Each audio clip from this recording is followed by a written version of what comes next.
Well, we mentioned off the top that Duke and Carolina are battling for 6th place in the ACC, which seems odd. Doesn't mean they're not good, just means they're not atop their conferences. All of these teams were picked no better than 5th in the preseason in their respective conferences. Yet, Clemson, Marquette, Purdue, FAU just lost a long losing streak this week to UAB, and Alabama all leading their conferences. So, look, there's still over a month to play. Seth, who's got staying power in this group? I'm going to go with someone outside of this group. I'm going to go with two teams that won. A Creighton team that preseason was picked to win the Big East, but because Ron Kalkbrenner went out, they lost 5 in a row. He's back. They are a totally different team. Baylor Shineman can rebound and make shots. Their defense is different. Offensive execution is different. Let me tell you something.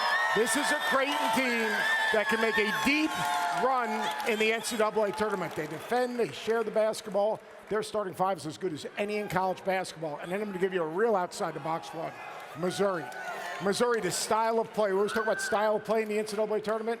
Missouri's style of play. If they get to their second game in a 36-hour prep, it is hard to play against these Tigers because they come at you in waves, they turn you over, they score over 20 points off of their defense, they shoot a ton of threes, and Kobe Brown is an absolute problem. Who told you were allowed to order off the menu? Well, I thought I was going to be going last, but Reese came to me first because he thought I was going to be going off the menu. Because you know what? If you're going to call me out like that, then after the show you would have said, why don't I ever go first? So I let you go first. It was, hey, look, I read the defense and made a play.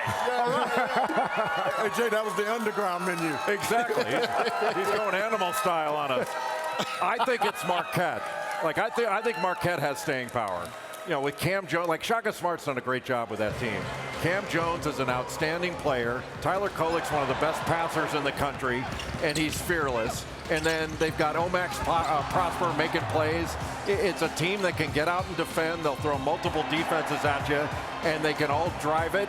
They can all handle it, and they've got good shooters. I think Marquette has a real chance to make some noise in the postseason. And, Jay, I would agree with you on Marquette. That was my second team, the first one I've been on all year, which is Alabama. Alabama, we know they're always good offensively, but it's been the defense that's been so good for them this year. 5th most efficient defense in the country, and they do a great job of being able to switch in the top, take you out of your offense. They got great rim protection on the inside with Bediako. And how about Brandon Miller, a 6'9" matchup nightmare. Great in ball screens. You go under, he knocks down a three at over 45% clip. And I love their interchangeability on both ends of the floor. Alabama's got a chance to win it all. They seem to need, though, the occasional reminder about their intensity level. You know, it happened against Gonzaga. It happened again against Oklahoma. Then they go to Vanderbilt. Vanderbilt's a good offensive team. They held them to 44 points and beat them by, what, 60? Yes. I mean, they're ridiculously talented.